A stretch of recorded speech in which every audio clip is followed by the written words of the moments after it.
Agora do mercado automotivo aqui do nosso país, porque o setor registrou o melhor desempenho para um início de ano em quase 2 décadas. Segundo dados da B3, as vendas financiadas de veículos cresceram quase 13% no primeiro trimestre desse ano. Ao todo, foram mais de 1.800.000 unidades comercializadas por meio de crédito. Vamos tentar entender o que está impulsionando essa retomada com o Daniel Takatoy, superintendente de produtos da Trilha da B3. Daniel, seja muito bem-vindo, é um prazer ter você aqui. Boa tarde, Vitor, prazer é meu. Obrigado pelo convite. Muito obrigado a você por aceitá-lo.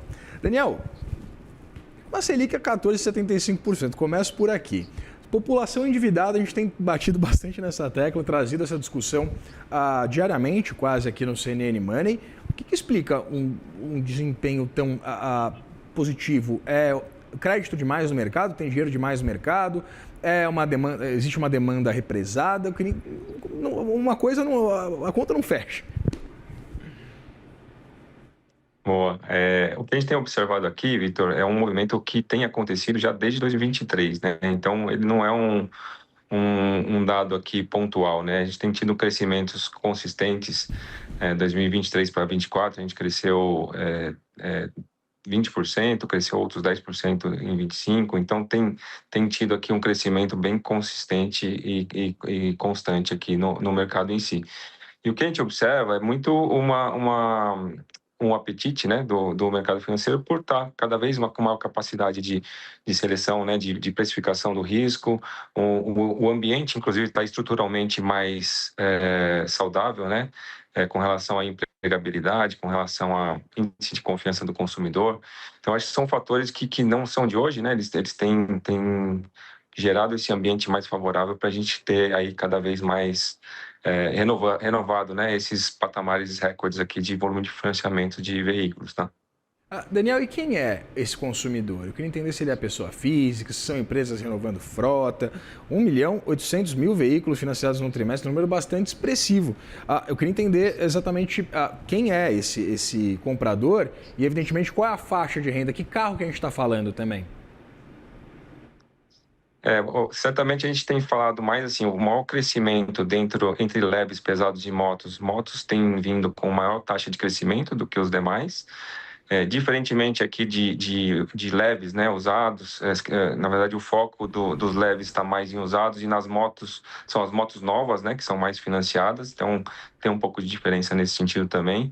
E falando um pouco de perfil, acho que também em motos a gente tem visto bastante esses serviços, né, de entrega também ajudando a fomentar esse mercado. Mulheres também, a gente percebeu um crescimento de mais mulheres aqui participando no mercado de clientes que buscam esse crédito para financiar veículos. Então, tem umas mudanças sensíveis, assim, de fato, no perfil. E certamente os veículos, eu acho que o SUV caiu aqui no gosto do brasileiro, né? Mas a gente tem bastante, uma representatividade maior, certamente, dos veículos mais populares, né? Também incentivados por alguns programas do próprio governo, né? De incentivo fiscal, de isenção de IPI para veículos mais populares, né? Tem questão do IPI verde, então tem algumas coisas que acabam ajudando a fomentar mais essas linhas de veículos. É interessante esse aspecto que você traz, Daniel. Eu queria, inclusive, reforçar essa discussão sobre principalmente as motos. Sim, então, produtos com valor agregado menor e que normalmente são utilizados para algum fim profissional, né? Como você falou, pelos entregadores, por exemplo, de aplicativos. Eu queria entender exatamente, então, a gente consegue fazer uma divisão percentual clara de X% foram motocicletas, X% foram veículos de passeio, por exemplo? Sim, sim. Acho que a gente pode, grosso modo, quase 30% do volume é motocicleta, né?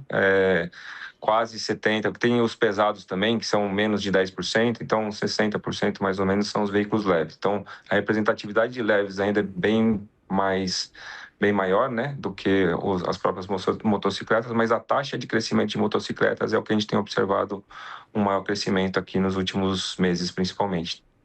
Daniel, existe alguma sazonalidade? A gente está falando desse dado trimestralizado, mas eu queria entender se há, dentro desse crescimento de 13% no trimestre, se ele foi um crescimento linear mês a mês ou se houve algum mês um pouco mais, um crescimento mais robusto. O crescimento maior foi justamente o de fevereiro para março, né? Mas aí tem também um efeito aí só em meses fechados, porque tem mais dias úteis, né? No mês de março, então isso acaba gerando um pouco de distorção no entre meses, né? Mas obviamente o maior crescimento foi em março.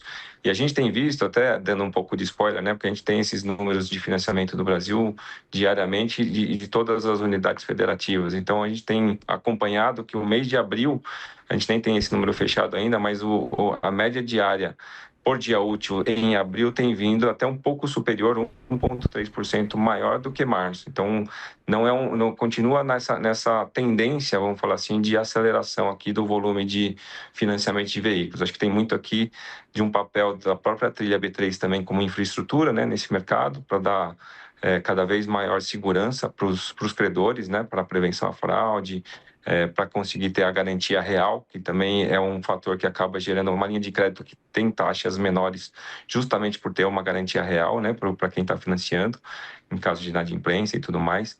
Então, acho que isso tudo acaba gerando esse ambiente favorável que eu citei no início, tá? Daniel, eu queria entender se há algum tipo de aspecto regional, se há algum tipo de concentração regional, ou esse crescimento ele é pulverizado em todas as regiões do país. Todas as regiões cresceram, tá? Não teve nenhuma região que decresceu, mas as que tiveram maior taxa de crescimento foi concentrado no Nordeste, a primeira região que mais cresceu, depois vem em seguida Centro-Oeste. Então, apesar da maior volume de representatividade continuar sendo Sul e Sudeste, né? Mas as taxas de crescimento maiores observadas foi justamente no Nordeste em primeiro lugar e Centro-Oeste em segundo lugar. Daniel, eu queria perguntar sobre aquele cenário de inadimplência, né? A gente vem discutindo bastante esse nível de endividamento bastante elevado da população brasileira. Isso é perceptível também na contratação, ou pelo menos no pagamento dos financiamentos já contratados? Existe um nível de inadimplência alta por parte de quem financiou um veículo? Não, então, isso é o que a gente tem observado. Apesar da gente estar num ambiente crescente aqui de volume de financiamentos e aumentando, obviamente, na mesma proporção a carteira, né, de crédito dos bancos, o nível de inadimplência está estável num patamar administrável, baixo, né? A gente acaba acompanhando bastante. Aí são indicadores do próprio mercado lá do Banco Central, né, com relação à inadimplência superior a 90 dias e tal, mas ele orbita entre 4,2% e 4,5%. Então, é um patamar bem administrável e ele não tem demonstrado nenhum tipo de fato extraordinário aqui, né? De comportamento inapropriado aqui para poder justamente os bancos quererem fazer algum tipo de redução, né? No apetite à concessão de crédito. Trazer dois fatores para essa nossa discussão. O primeiro deles é exatamente o chamado horizonte relevante da política monetária. A gente sabe que juros altos, eles provocam, né, o seu papel num período mais longo de tempo. Quando a gente olha para uma política adotada pelo Banco Central hoje, ele está olhando para daqui a 2 anos. Eu queria entender se a gente tem, primeiro, uma perspectiva de um arrefecimento desse mercado a partir da premência de um patamar mais elevado, de uma Selic a 2 dígitos. Segundo, se esse impacto agora do preço da energia pode também movimentar de alguma forma esse apetite da população por veículos, ou se a gente tem também já uma importância significativa também dos veículos eletrificados, né? Bom ponto esse, Vitor. A gente tem observado, sim, os veículos chineses e eletrificados, né, com cada vez maior volume aqui dentro desse mix de financiados. A gente tem bastante informação, inclusive da precificação, né? A gente tem a tabela Auto B3 aqui, que acompanha não só o que a gente tem visto aqui de volume de financiamentos, mas também o preço deles no tempo. A gente observou, por exemplo, em março, que o preço dos veículos novos ele aumentou um pouquinho em relação a fevereiro e em usados ficou estável. E a gente acompanha isso para todas as regiões do país, né? Então tem bastante informação que a gente está sempre acompanhando diariamente aqui para entender como é que está funcionando o mercado, justamente porque a gente tem toda essa infraestrutura aqui, né, do Sistema Nacional de Gravames, que é operado aqui pela trilha B3. Então tem bastante dados nesse sentido. E aí é claro que ainda o volume de eletrificados ele a ponto de partida é menor, então a taxa de crescimento ainda é grande, mas ele tem cada vez aumentado aí, acho que entrado também nesse interesse, né, do cliente buscando esse tipo de veículo. Acho que esse cenário de combustível também cada vez mais caro pode ser mais um impulsionador, acho que sim, para esse movimento que já vem acontecendo, não de hoje, inclusive, né, mesmo antes da guerra e tudo mais, mas já vem acontecendo, tá?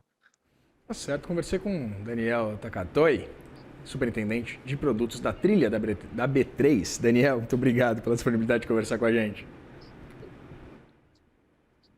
Eu que agradeço, Victor, eu fico à disposição. Nós Grande também. abraço. Forte abraço.